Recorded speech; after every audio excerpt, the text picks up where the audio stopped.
आपलं शहर आता स्मार्ट होत आहे। मग तुम्ही कधी स्मार्ट होताय? स्मार्ट न्यूजचे YouTube चॅनल सबस्क्राइब करा, स्मार्ट बना। नोटिफिकेशनसाठी बेल आयकॉनवर क्लिक करा।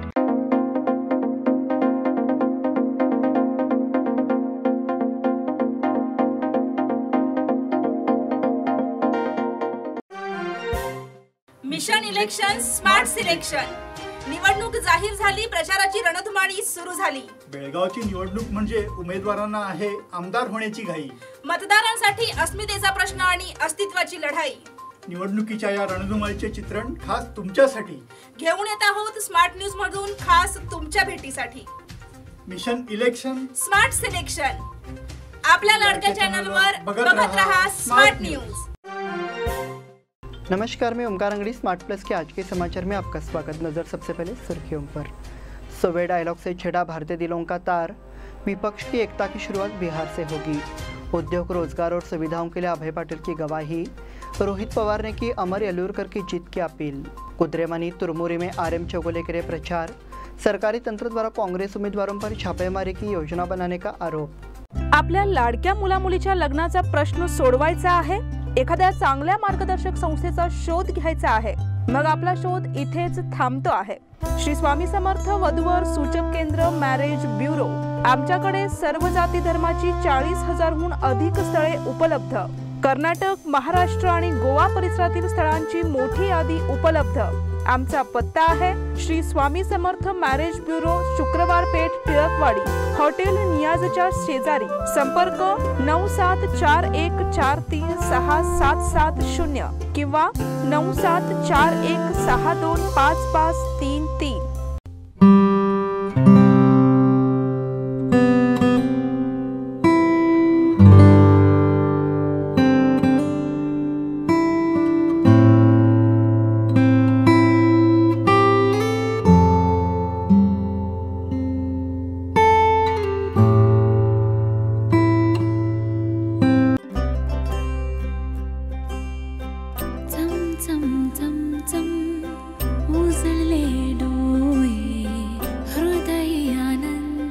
BS Channabasappa and Sons, the textile mall at Tilakwadi, Belagavi.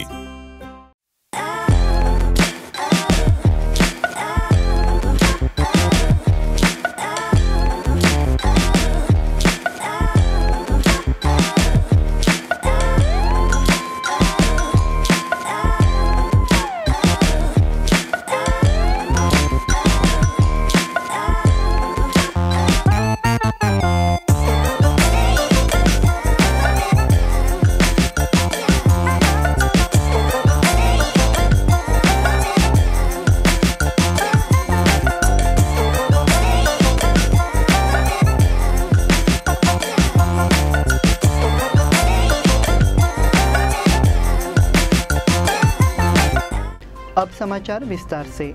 प्रधानमंत्री नरेंद्र मोदी हर महीने के आखिरी रविवार को मन की बात के जरिए जनता से संवाद करते हैं। 2014 में सत्ता में आने के बाद से उन्होंने इस नियम का पालन किया है। इस मन की बात का 100वां एपिसोड आज प्रसारित हुआ। रेडियो के माध्यम से संचार का 100वां कार्यक्रम धूमधाम से संपन्न हुआ। इस आयोजन के लिए मुंबई बीजेपी ने कड़ी तैयारी की थी। कार्यक्रम का सीधा प्रसारण सुबह 11 बजे शहर और उपनगरों के 5000 से अधिक स्थानों पर किया गया। मन की बात कार्यक्रम सुनने के लिए केंद्रीय गृह मंत्री अमित शाह मुंबई आए हुए हैं। इसके लिए विले पार्ले में खास इंतजाम किए गए। इस मौके पर उनके साथ मुख्यमंत्री एकनाथ शिंदे और उप मुख्यमंत्री देवेंद्र फडणवीस भी मौजूद थे। विपक्ष की एकता की शुरुआत बिहार से होगी। बिहार के मुख्यमंत्री नीतीश कुमार ने शनिवार को संकेत दिया कि कर्नाटक विधानसभा चुनाव के बाद पटना में विपक्षी दलों के नेताओं की बैठक हो सकती है। संयुक्त जनता दल के मुखिया नीतीश कुमार ने कहा कि इस बैठक में विपक्षी दलों की एकता के मुद्दे पर चर्चा होने की संभावना है। इस बैठक के अवसर पर हम निश्चित रूप से एक साथ आएंगे और 2024 के लोकसभा चुनाव में भाजपा को प्रभावी ढंग से लड़ने के लिए विपक्षी दलों की एकता के मुद्दे पर चर्चा करेंगे। उद्योग, रोजगार और सुविधाओं के लिए अभय पाटिल की गवाही। हम बेलगाम दक्षिण निर्वाचन क्षेत्र में बुनियादी और ढांचागत सुविधाएं प्रदान करने में विफल नहीं हुए हैं। विकास कार्य आगे भी जारी रहेंगे, ऐसा मनोगत बेलगाम दक्षिण से भारतीय जनता पार्टी के आधिकारिक उम्मीदवार अभय पाटिल ने कहा। विधायक अभय पाटिल का प्रचार आज सुबह खासबाग ओमनगर से शुरू हुआ। वहां से उन्होंने नार्वेकर गली, आचार्य गली, बिच्चू गली, खड़े बाजार, जोशी गली, बसवन गली, पवार गली, हरिजनवाड़ा, संभाजी रोड, जोशीमाला, उप्पेर गली, परदप्पा गली, खासबाग, शाहपुर होते हुए सफल सफलतापूर्वक मोर्चा किया। अभियान में बड़ी संख्या में कार्यकर्ता शामिल हुए। उत्साह भरे माहौल में हर जगह उनका स्वागत किया गया। रोहित पवार ने की अमर येलुरकर की जीत की अपील। बेलगाम में अस्मिता की लड़ाई में युवा पीछे नहीं रहेंगे। हमारे पूर्वजों ने इस सीमांत योद्धा को जीवित रखा है। उनके सपने को पूरा करने के लिए हम उत्तर विधानसभा क्षेत्र से हैं। उन्होंने जोर देकर कहा कि समिति के उम्मीदवार अमर येलुरकर को विधानसभा में भेजकर अपनी मराठी ताकत दिखाने का समय आ गया है, ऐसा रोहित पवार ने कहा। वे चवाट गली के क्रांति सिंह नाना पाटिल चौक पर आयोजित सभा को संबोधित कर रहे थे। विधानसभा प्रत्याशी एडवोकेट अमर येलुरकर, महासचिव मालोजी अष्टेकर, कोषाध्यक्ष प्रकाश मरगाले, शिवम शेलके, मालोजी अष्टेकर, सरिता पाटिल, श्रीकांत कदम सहित अन्य उपस्थित थे। कुद्रेमनी तुरमुरी में आरएम चौगुले के लिए प्रचार। संयुक्त रूप से महाराष्ट्रीकरण समिति के साथ महाराष्ट्र के कुद्रेमनी, बाची, तुरमुरी इलाकों में प्रत्याशी आरएम चौगुले का जोरदार प्रचार किया गया। इस समय ग्रामीणों ने चौगुले से मराठी की रक्षा के लिए जिताने की अपील की। कुद्रेमनी में चौगुले का गर्मजोशी से स्वागत किया गया। अभियान की शुरुआत विठ्ठल रुक्माई मंदिर से हुई। चवाट गली, लक्ष्मी गली, शिवाजी रोड, तिलकवाड़ी, जीवन नगर, मारुति गली, अम्बेडकर गली में घर घर जाकर बैठकें की गई। इससे पहले बाची गाँव में भी बड़ी संख्या में लोगों ने फेरी में हिस्सा लिया। रंगोली से पूरे गाँव में हार्दिक स्वागत और प्रतीक चिन्ह बनाए गए। सरकारी तंत्र द्वारा कांग्रेस उम्मीदवारों पर छापेमारी की योजना बनाने का आरोप। विधानसभा चुनाव में कुछ ही दिन बचे हैं और भाजपा ने बेलगाम ग्रामीण निर्वाचन क्षेत्र से कांग्रेस के लगभग 50 उम्मीदवारों और मेरे सहित उनके रिश्तेदारों के घरों पर छापा मारने की साजिश रची है। लक्ष्मी हेबालकर ने रविवार को शहर में पत्रकार वार्ता को संबोधित करते हुए कहा। लक्ष्मी हेबालकर ने कहा कि जनता की राय कांग्रेस के पक्ष में है, इसलिए भाजपा अवसर से बाहर निकालने की साजिश रच रही है। बीजेपी के डिप्रेशन से निकलने का वामपंथी रास्ता अपनाने की खबरें आ रही है। हमें संकेत मिले हैं कि लोकायुक्त और आईटी बेलगाम में मेहता तिकड़ी सहित लगभग 50 कांग्रेस उम्मीदवारों और उनके रिश्तेदारों पर छापेमारी करेंगे। इस बुलेटिन में वक्त हो गया छोटे से ब्रेक का। देखते रहिए स्मार्ट प्लस।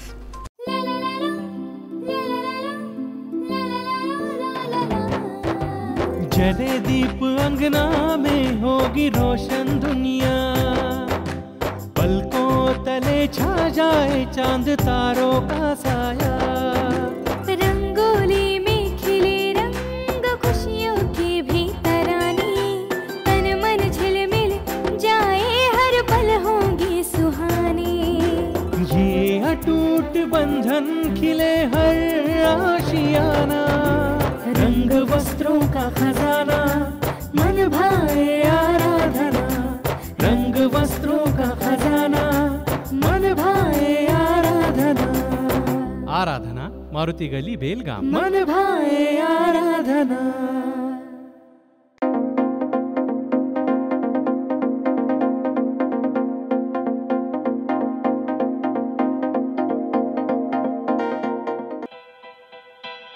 बेलगाम वासियों के पसंद में उतरा उड़ान बार एंड रेस्टोरेंट। सोशल डिस्टेंसिंग का ख्याल रखते हुए हमारा स्टाफ देता है बेहतरीन सर्विस का विश्वास। यहां है पार्टी और फंक्शन के लिए 3 आलीशान हॉल, कारपोरेट डिनर मीटिंग के लिए 3 अलग कक्ष, आईपीएल मैच देखने के लिए 3 बड़े स्क्रीन की विशेष सुविधा। इसके साथ ही साफ सुथरा किचन, जहां हमारा वेल क्वालिफाइड स्टाफ देता है क्वालिटी और हाइजीनिक फूड की गारंटी। तो फिर खाने की हो बात तो आना परिवार के साथ। उड़ान बार एंड रेस्टोरेंट, लिंगराज कॉलेज के पास, बेलगावी। फोन 0831 2435 777। ब्रेक के बाद फिर से आपका स्वागत। बढ़ते हैं अगले समाचार की ओर। शनिवार 29 अप्रैल 2023 को सुबह 7 बजे बेलगाम दक्षिण निर्वाचन क्षेत्र में महाराष्ट्र एकीकरण समिति के आधिकारिक उम्मीदवार रमाकांत कोंडुस्कर का प्रचार दौर शुरू हुआ। पदयात्रा की शुरुआत छत्रपति शिवाजी महाराज की प्रतिमा की पूजा अर्चना कर की गई। पदयात्रा की शुरुआत पुराने बेलगाम और वडगांव संभाग के प्रथम सत्र में मतदाताओं से रूबरू होने के बाद पुराने बेलगाम और खासबाग नाका से हुई। स्वागत पूर्व पार्षद अनिल पाटिल ने किया। इसके बाद वे वडगांव की विष्णु गली में घुसे और वहां मतदाताओं से मिले और पुराने बेलगाम के साथ खासबाग में भी घर घर गए, यहाँ के इलाके पर कब्जा कर लिया। इसके बाद कुलकर्णी गली, गणेशपेट, हरिजनवाड़ा, लक्ष्मी गली, बस्ती गली, खनुकोर गली, कलमेश्वर मंदिर रोड, धामणे रोड, मंगाई नगर, विष्णु गली, वजय गली, जुना राजवाड़ा कंपाउंड, कारभार गली, सोनार गली, पिंपल कट्टा, यहाँ पदयात्रा संपन्न हुई। रोहित पवार ने शहीद स्मारकों का दौरा किया। सीमा मुद्दे के लिए बलिदान हुए शहीदों का बलिदान बहुत बड़ा है, उनकी उपलब्धियों को हमेशा याद रखा जाएगा, ऐसा रोहित पवार ने कहा। महाराष्ट्र एकीकरण समिति के उम्मीदवारों के प्रचार के लिए बेलगाम आए रोहित पवार ने रविवार सुबह बेलगुंदे में शहीद स्मारक का दौरा किया। उन्होंने शहीदों की स्मृति को नमन भी किया। इस अवसर पर बड़ी संख्या में तालुका महाराष्ट्र एकीकरण समिति के पदाधिकारी एवं कार्यकर्ता उपस्थित थे। भगवा झंडों पर प्रशासन की टेढ़ी नज़र। शाहपुर मंडल को पता चला कि चुनाव आयोग ने मराठी भाषा के साथ साथ भगवा ध्वज को भी पीला कर दिया है। शिव जयंती के अवसर पर शाहपुर संभाग में जगह जगह भगवा ध्वज फहराए गए हैं। चुनाव अधिकारियों ने घरों और सार्वजनिक स्थलों से भगवा झंडा को हटाने का अभियान छेड़ दिया है, लेकिन मराठी भाषी युवकों ने अधिकारियों को इस ऑपरेशन को रोकने के लिए मजबूर कर दिया। मराठी भाषियों के घरों से भगवा झंडा और अन्य जगहों पर लगे भगवा झंडा को प्रशासन के हाथ से हटाने के प्रयास शुरू कर दिए हैं। इस तरह की बात की ओर इशारा होते हुए मराठी भाषी नागरिक दक्षिणी संभाग के चुनाव अधिकारी और नगर निगम आयुक्त डॉक्टर रुद्रेश घाली से संपर्क किया गया और जवाब मांगा गया तो आयुक्त ने तुरंत इस कार्रवाई पर रोक लगा दी। प्रधानमंत्री नरेंद्र मोदी सामरा एयरपोर्ट से रवाना हुए। कर्नाटक में विधानसभा चुनाव 10 मई को होंगे। प्रधानमंत्री नरेंद्र मोदी अब कर्नाटक विधानसभा चुनाव के लिए प्रचार के मैदान में उतर गए हैं। प्रधानमंत्री नरेंद्र मोदी आज अपने चुनाव प्रचार के लिए पहले दिन विजयपुर के हुमानाबाद में अपने प्रचार सभाओं का समापन करने के बाद विशेष हेलीकॉप्टर से बेलगाम जिले के यब्बारट्टी पहुंचे। प्रधानमंत्री नरेंद्र मोदी यब्बारट्टी में जनसभा के बाद बेलगाम के सामरा हवाई अड्डे पहुंचे।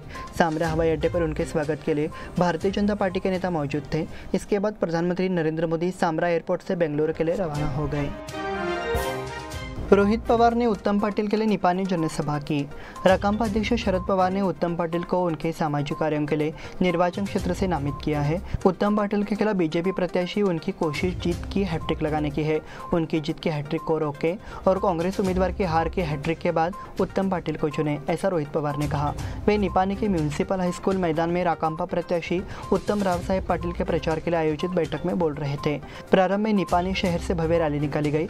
इस अवसर पर हसन मुशर्रफ, सुभाष जोशी, विलास गाडीवड्डर, अभिनंदन पाटिल, रवींद्र शिंदे, संभाजी थोरवाट, बालासाहेब देसाई सरकार सहित गणमान्य व्यक्ति उपस्थित थे। कर्नाटक का नतीजा कांग्रेस के लिए लोकसभा का दरवाजा खोलेगा। राज्य में आगामी विधानसभा चुनाव के नतीजे एक नई शुरुआत करेंगे और 2024 के लोकसभा चुनाव में कांग्रेस के लिए दरवाजा खोलेंगे। प्रदेश अध्यक्ष डीके शिवकुमार ने कहा। राज्य में 10 मई को होने वाले चुनाव की पृष्ठभूमि पर एक न्यूज एजेंसी से बात करते हुए शिवकुमार ने जीत का भरोसा जताया। दक्षिणी राज्यों में मोदी फैक्टर काम नहीं करेगा। यहाँ लोग स्थानीय और विकास संबंधी मुद्दों पर ध्यान देते हैं। मुख्यमंत्री पद के लिए कोई लड़ाई नहीं। मुख्यमंत्री पद के लिए उनके और विपक्ष के नेता सिद्धरामैया के बीच कोई लड़ाई नहीं है। शिवकुमार ने कहा कि एकमात्र उद्देश्य भाजपा को हराना और कांग्रेस की जीत सुनिश्चित करना है। इसी के साथ स्मार्ट प्लस के आज के समाचार समाप्त हुए। धन्यवाद।